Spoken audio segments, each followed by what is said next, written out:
Hello everybody. I'm excited to have our Recreation Director Markle with us here today to talk about our new dog park. Thank you for coming today. Oh, thanks for having me, Mayor. So it's been a really long journey from the first concepts of this park to making it a reality. So can you talk about what that journey entailed a little bit? Sure. It really started off with engaging with our residents and hearing from the residents that this is something that was desired, something they wanted. A lot of residents were telling us that they're going to other cities and using their dog parks, and they really wanted something within the community. So just starting there and really seeing that it was something we wanted to try to bring to Richfield if at all possible. And one of the challenges, with a dog park in Richfield is that we are so built out. So there's not this obvious green space that dogs would need to run in.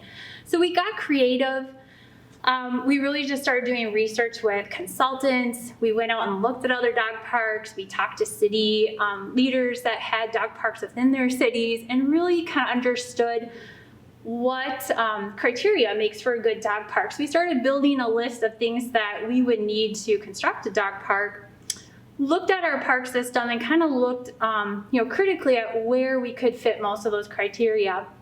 And working with our Public Works staff, Community Services Commission, we put together a couple different proposals and asked a lot of questions and vetted it with quite a few people.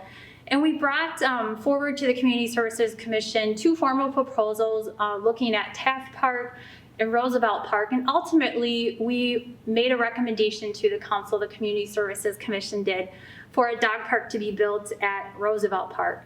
It really fit the majority of the requirements we had for things such as a parking lot that could accommodate quite a few cars and have accessible parking, lighting, electricity, some high visibility so people could be seen in the park, shade, space for seating, had to fit our budget. And one of the criteria that is pretty important too is soil drainage. We have some nice green spaces in parks, but a lot of times they accumulate a lot of water, which isn't a good fit for pet owners, maybe for the pets, but not the owners. They get so muddy. And then, of course, location. We wanted to make sure it was easy access for residents across the city. We brought the proposal, and ultimately the council approved Roosevelt Park, and we started construction a few months ago. And along with that, we've also been developing city code, so it becomes a safe place for everyone that wants to participate. And we have a set of rules that everyone can follow to ensure that that happens. That is so exciting. I can't wait. So can you talk a little bit about the amenities that the dog park has? Yeah, probably the biggest thing is just space. You want a place where dogs can run off leash, feel free. They can engage with other dogs and be social. Pet owners can engage with other residents and community members. We also wanted to provide space for both small dogs and medium to large dogs. So we have separate spaces. The small dog park will be for dogs that are 25 pounds or less and 13 inches or smaller at the shoulder. We have double gated entrances, so that helps make sure no dog escapes. We also have a few tables throughout the areas in the dog park that dogs can get on and sit on. They could be brushed. They're just kind of fun little platforms. We have a few fire hydrants for dogs to play with. We have, I'm pretty excited about this, at the medium or large dog park side of the facility, we have a photo booth that dogs can stick their heads through. We'll have a hashtag there, so if you get a great photo of your dog, you can share it with the community. We'll have several waste stations, so people can easily grab a waste bag and dispose of it. We have accessible picnic tables.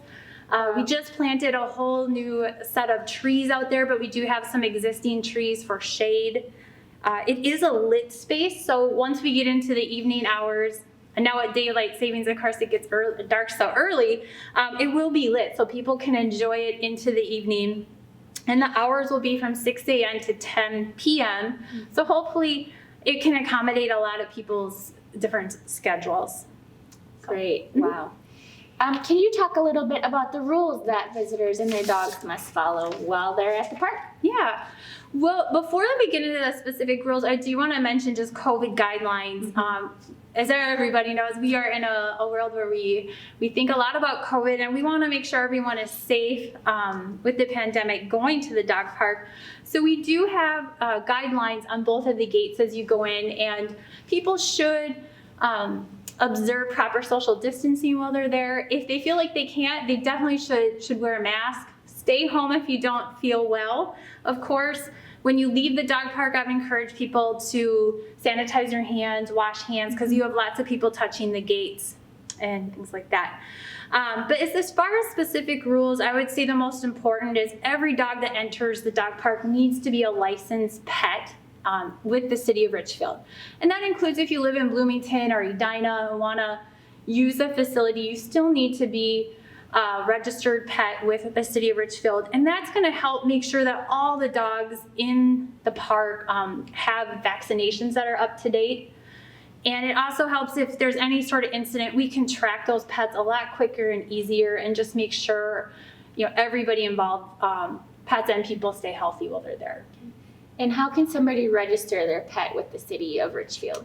Yeah, they need to come into the municipal center during business hours, and they can come in, and you want to make sure you bring your vaccination forms, your rabies and distemper, and show proof of that. And you will get a small tag issued. So while your dog's in the dog park, you'll have to have that tag displayed. And all dogs in the dog park will need to have a collar on. The dog handler will have to have a leash. We ask that if you have a dog that's ever displayed aggressive behaviors, that they do not come to the dog park. Children under 14 should definitely have a parent or guardian with them. And of course, there's no smoking and no alcohol at the dog park. And then lastly, we have an opening for the dog park, a grand opening this Thursday, November 5th. So can you talk a little bit more about that grand opening and share any information for folks who would like to attend? Yeah, we are really excited. This Thursday, November 5th at 4:30, anyone's welcome to join us. We just ask that people observe proper social distancing and wear face masks, but we are going to keep the gate shut until we cut our official ribbon to the dog park. Then we'll open the gates and dogs can come in. But we would like to take a few minutes and just thank the community for all of their support and patience in getting this dog park built. We'd also like to thank our sponsors. The Richfield Rotary and Wellhaven have been financial sponsors and very supportive of this project. We also like to take a minute to thank our elected officials for being so supportive of this project. So the first 25 to 30 dogs will get goodie bags. We'll also have some free giveaways from Wellhaven for everyone. We're going to also talk a little bit about how people can get involved with the dog park. We have a few opportunities if anyone personally or has a business they would like to participate in the dog park sponsorship program we have, they certainly can. And then also we have a pet dedication program. So if you would like to honor a living or memorialize a pet that's been lost, you can pick out a dog shape or a dog bone, and we have an inscription program where you can inscribe it to your dog. Those will get engraved and they'll go on the outside of the dog park fence. So we're going to kind of spruce it up on the outside, and it'll be a really cool way we can honor our pets that we all love so much. And all of that information is on our recreation website on the off-leash dog area webpage. Great. Well, thank you so much for the update on our brand new dog park. We invite you all this Thursday, November 5th at 4:30 to join us for the grand opening. And please, we're excited to have our whole community and all our pet owners come and utilize our new dog park. Thank you so much, Director Markle, for coming. Thank you, Mayor.